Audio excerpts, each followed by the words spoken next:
Olá, crianças, bom dia. Vocês estão bem? O que vocês fizeram durante essa semana? Vocês leram a Bíblia, oraram e estudaram? Eu espero que sim. Na nossa introdução de hoje, nós vamos falar sobre a profecia de Isaías, que desde aquela época ele já sabia que o Messias viria e que iria nos salvar. Agora, para vocês não ficarem perdidos durante a nossa introdução, eu quero que todo mundo vá pegar a sua Bíblia para nós lermos juntos algumas passagens do livro de Isaías. Agora, eu quero que todo mundo abra no capítulo 7 e o versículo 14 do livro de Isaías. Olha lá o que diz no capítulo 7, no versículo 14 de Isaías. Pois o Senhor mesmo lhes dará um sinal. A jovem que está grávida dará à luz a um filho e porá nele o nome de Emanuel. Desde aquela época, o profeta Isaías, que vocês conhecem bastante, já sabia da vinda do Messias, que iria nos tirar da escuridão e ia nos levar para a luz. Como diz lá no capítulo 9, no versículo 2. O povo que andava na escuridão viu uma forte luz. A luz brilhou sobre os que viviam nas trevas. Esse é o brilho do Natal, pessoal. Não é o pisca-pisca da árvore, mas sim a vinda de Jesus Cristo, o que nos libertou da escuridão, que nem na passagem que acabamos de ler. Agora, eu quero que vocês passem mais um pouquinho para o versículo 6. Olha o que diz lá no versículo 6 do capítulo 9 de Isaías. Pois já nasceu uma criança. Deus nos mandou um menino que será o nosso rei. Ele será chamado de Conselheiro Maravilhoso, Deus Poderoso, Pai Eterno e Príncipe da Paz. Isso sim, pessoal, o que é o Natal? O Natal não é presente, não é muita comida, não é árvore, não é pisca-pisca, não é nada disso que o mundo nos diz que é. Não é nem o Papai Noel, porque todos nós sabemos que o Papai Noel não existe. Mas o que nós comemoramos no Natal é a vinda de Jesus Cristo, o cumprimento da promessa que Deus fez ao seu povo, de que viria um Salvador. E Deus foi tão bom conosco que Ele entregou o seu único Filho para pagar o alto preço dos nossos pecados. Isso, pessoal, todo dia nós temos que lembrar e agradecer a Deus por ter enviado seu único Filho, que é o que comemoramos no nosso Natal. O quê? O cumprimento da promessa, que é a vinda de Cristo. Eu espero que vocês tenham aprendido bastante com essa introdução. E agora eu quero que vocês prestem atenção no louvor e na aulinha, que vai ser bem legal hoje, para vocês aprenderem cada dia mais sobre a vinda de Cristo e o verdadeiro sentido do Natal. Viu, pessoal? E lembrando que nós temos que agradecer a Deus por Ele ter enviado seu único Filho para pagar o preço dos nossos pecados. Obrigado, pessoal, pela atenção e até a próxima. Bom dia, crianças! Estamos aqui em mais um Domingo do Senhor e vamos começar cantando uma música bem conhecida de todo mundo, certeza que todo mundo conhece, todas as crianças, inclusive os pais. E o nome da música é A Alegria, e ela fala da alegria que as pessoas que conhecem a Jesus têm. Vamos cantar juntos, então? A Alegria.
Saltar as muralhas,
participar do nosso momento de louvor. E agora vamos para nossa historinha, vamos para nossa lição, tá? Tchau! Olá, crianças! Então, para começar a nossa aula de hoje, eu queria que nós lêssemos um versículo que está lá no livro de Isaías, no capítulo 7, versículo 14, certo? Vá lá, pegue sua Bíblia, que nós estamos começando a nossa aula agora. Minha Bíblia está aqui e eu vou dar apenas um tempinho para você ir pegar a sua Bíblia e abrir no livro de Isaías, capítulo 7, versículo 14. Vamos ler?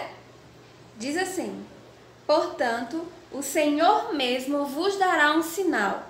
Eis que a Virgem conceberá e dará à luz um filho, e lhe chamará Emanuel. Vamos orar? Senhor meu Deus, nós louvamos o Teu nome, Senhor, por mais uma aula, Senhor, que nós teremos nesse momento. Entregamos, Senhor, todo o nosso coração, todo o nosso ser, para que o Senhor possa estar nos abençoando, Senhor. Que o Senhor possa estar abrindo os nossos ouvidos, abrindo a nossa mente, para que a gente possa entender essa maravilhosa mensagem, Senhor, que nós traremos nessa manhã.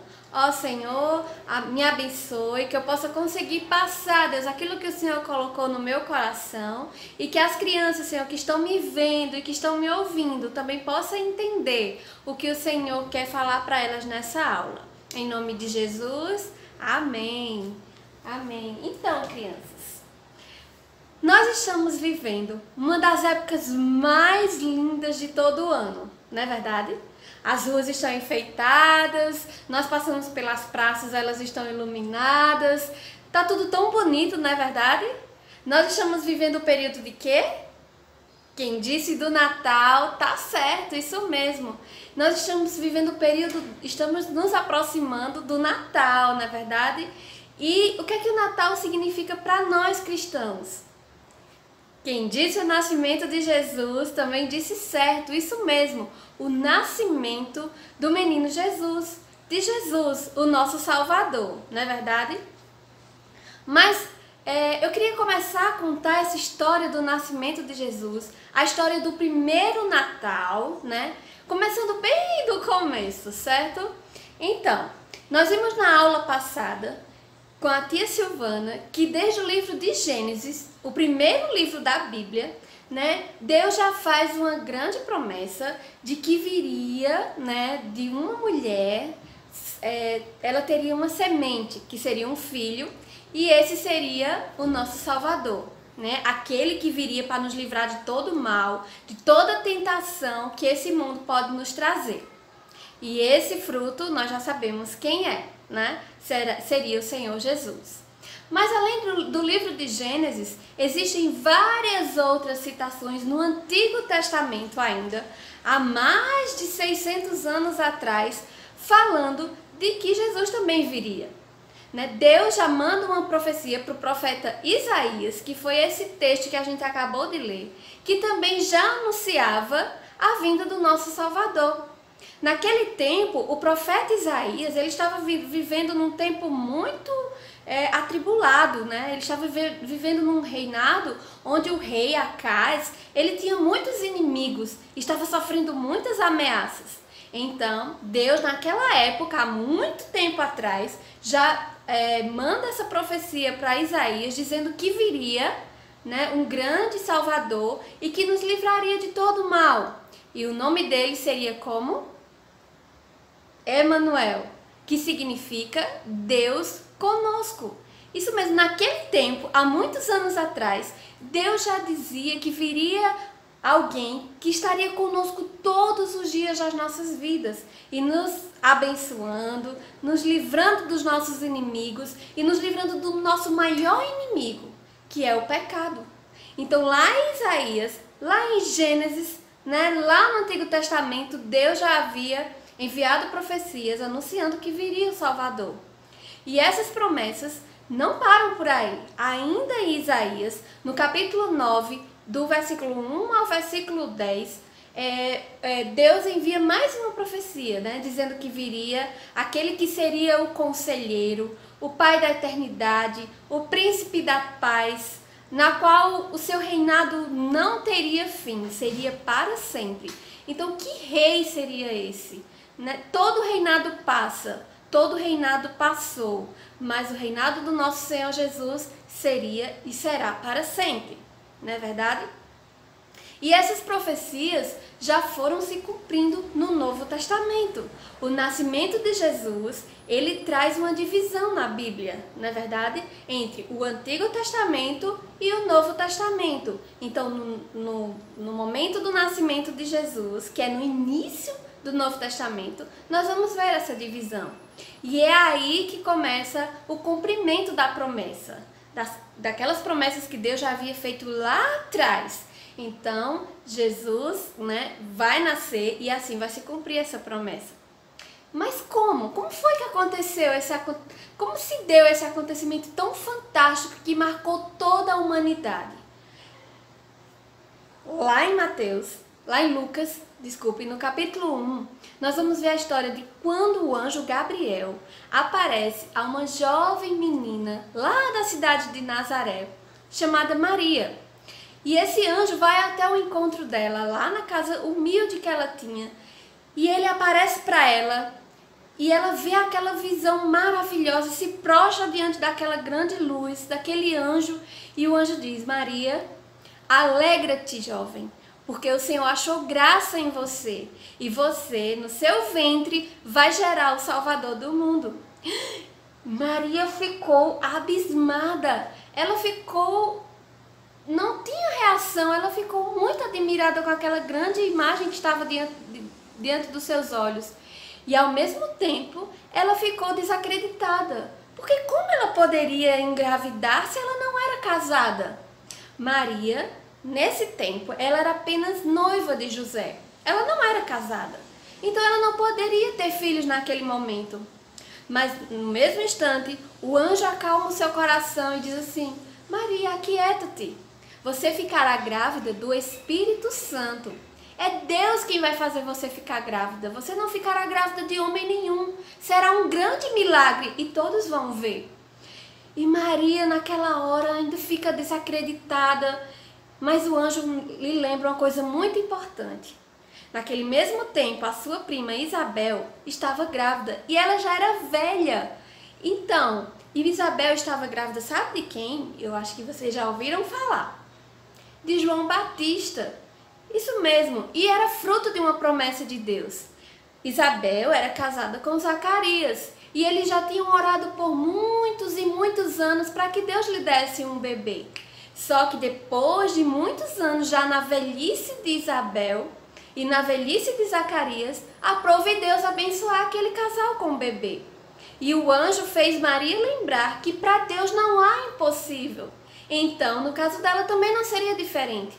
Maria poderia ficar grávida mesmo sendo virgem, mesmo sem ter casado, mesmo sem ter um marido. E naquela mesma hora, Maria acreditou fielmente nas palavras daquele anjo e se inclinou diante dele e disse assim: faça-te a tua vontade, Senhor, na vida da tua serva. Que grande acontecimento foi aquele na vida de Maria. Ela precisou ter fé, né, para acreditar naquilo que Deus tinha preparado para a vida dela. Então, há momentos nas nossas vidas que nós também precisamos crer, né, queridos? Nós precisamos ter fé e crer que o Senhor pode fazer, sim, grandes milagres nas nossas vidas, seja em qualquer área da nossa vida, né? Seja na vida do nosso pai, na vida da nossa mãe, na nossa própria vida. Ele pode nos curar de uma doença muito difícil, ele pode... Enfim, Deus pode fazer todas as coisas, porque para ele não há impossível. Só que a história não termina aí. Maria era noiva de José, lembram? Só que quando José soube dessa história, ele ficou muito desconfiado e disse assim: não, como é que a minha noiva ficou grávida de quem? Né? Ela é minha noiva, ela não poderia ter ficado grávida de outro homem. José não entendeu naquela hora o que tinha acontecido. Ele não sabia que era o poder de Deus que estava agindo, que era um plano de Deus se cumprindo para que viesse o Salvador do mundo. Só que José foi dormir e durante a noite um anjo apareceu a ele em sonho e disse assim: José, não negue Maria, não negue de estar perto de Maria, porque ela está grávida é do Espírito Santo. Foi Deus quem enviou aquele bebezinho para o seu ventre. Então, jamais deixe Maria ficar longe de você. E quando acordou, José entendeu tudo o que tinha acontecido e foi direto pegar Maria, né? No começo ele ainda tentou esconder Maria, né? Pensando no que as pessoas poderiam pensar, poderia ser vergonhoso para Maria, afinal de contas Maria não era casada, as pessoas poderiam não entender também. Mas só que José, né, pegou Maria e fez tudo o que o anjo disse. E ali esteve do lado de Maria até que Jesus nascesse. José só se casou com Maria, ficou numa casa junto com Maria depois que Jesus nasceu. Então aconteceu que, né, nesse mesmo tempo, teve um imperador chamado César Augusto que decretou uma ordem lá na cidade de Belém, lá onde nasceria, mais pra frente vocês vão ver que onde vai nascer Jesus. E o imperador César Augusto disse o seguinte: eu quero que todo cidadão que mora em Belém, que nasceu na cidade de Belém, venha até aqui porque eu quero listar todos esses cidadãos. Eu quero saber quantos cidadãos nasceram em Belém e estão aqui na cidade hoje. Ele queria fazer um listamento, ele queria saber de fato quem eram aqueles cidadãos que moravam e que tinham nascido ali. Por que, queridos? Por que César Augusto inventou isso do nada? Não foi do nada. Isso tudo fazia parte do plano de Deus. Isso tudo fazia parte do plano de Deus para que a promessa que foi feita há muitos anos atrás viesse a se cumprir naquele momento. Sabe por quê? Porque José tinha nascido, ele nasceu na cidade de Belém. E por algum motivo ele foi para Nazaré. Mas ele era cidadão de Belém, então ele precisava cumprir esse mandato, né, do imperador César Augusto e ir até lá se alistar nesse recenseamento, né, se chama recenseamento. E José foi, e no meio do caminho, Maria já estava com a gravidez bem avançada em dias, e eles pegaram seu jumentinho, seu cavalo, né, José a colocou. Muitos de nós já vimos essa imagem, né? Maria sentada no cavalo, no jumentinho, e eles foram, era uma distância grande, não era perto não, viu? Se fosse hoje de carro, talvez fosse perto, mas naquela época ninguém tinha carro. Então era uma distância longa até Belém. E eles foram, e Maria já estava com a gravidez o quê? Bem avançada. E no meio do caminho, Maria já sentiu aquele incômodo, já sentiu, né, o peso da gravidez e tal. E foram caminhando até que eles chegaram até Belém. E lá José foi cumprir o mandato do imperador César Augusto. E eles chegaram em Belém. E sabe por que eles chegaram em Belém? Para que se cumprisse mais uma profecia do Senhor. Mais uma profecia do nosso Deus. E essa profecia está lá no livro de Miqueias, no capítulo 5, no versículo 2. Prestem atenção no que diz. E tu, Belém, Efrata, pequena demais para figurar como o grupo de milhares de Judá, de ti me sairá o que há de reinar em Israel, cujas origens são desde os tempos antigos, desde os dias da eternidade. Seria de Belém que viria o nosso grande rei, o nosso Salvador Jesus. Veja só quantas profecias nós vimos no Antigo Testamento. Nós passamos lá em Gênesis, depois vimos que teve profecias no livro de Isaías e agora no livro de Miqueias. Quantas profecias, quantas promessas de que viria realmente o nosso Salvador. E sabe por que Deus escolheu Belém? Porque Belém era uma cidade naquela época quase esquecida, uma cidade humilde, né, sem glamour, sem riquezas. Deus poderia ter escolhido uma grande cidade para que viesse o grande Salvador, mas o Senhor queria que fosse Belém, para que se cumprisse as suas promessas, as suas profecias, né? Então, queridos, quantas promessas, né, nós não vivemos no Natal? né? Os nossos pais até nos prometem muitas coisas, nós também prometemos tantas coisas às pessoas, mas às vezes nem nós conseguimos cumprir o que nós prometemos. Mas nós vimos nessa história de hoje, na nossa aula de hoje, que a maior promessa que foi feita se cumpriu, né? Então, o resto dessa história vocês vão continuar vendo nas próximas aulas com as próximas tias. Espero que tenha sido um momento bastante edificante para todos nós e que essa aula venha nos trazer grande esperança e grande alegria em saber que um dia nós vamos ver o nosso Salvador face a face, nós vamos poder vê-lo com os nossos próprios olhos, né? Então, que essa esperança nunca morra no nosso coração, mas que possamos viver ansiando por esse grande dia em que ele também vai voltar, né? O dia Jesus ele nasceu, depois nós vamos ver que ele morre, mas ele também ressuscita. E um dia ele vai voltar para nos buscar, para que a gente more eternamente, reinando eternamente junto com ele no seu reino eterno. Amém? Vamos orar? Senhor Jesus, obrigado, Senhor, por mais esta aula. Obrigado, Senhor, porque o Senhor falou ao nosso coração, o Senhor trouxe à nossa memória quão grande promessa o Senhor fez há tantos anos atrás e que ela um dia se cumpriu no dia que o Senhor Jesus veio ao mundo. Ó Pai, que essa palavra venha trazer refrigério, venha trazer mais esperança para o nosso coração nesses dias tão difíceis, em que tantas vezes nós ouvimos tantas promessas e que muitas delas nem se cumprem, mas que a alegria, Senhor, da salvação, a alegria, Senhor, de saber que um dia iremos reinar com o Senhor eternamente, venha frutificar no nosso coração. Te agradecemos por tudo nesse dia, em nome de Jesus. Amém. Amém. Tchau, queridos. Bom Natal para todos.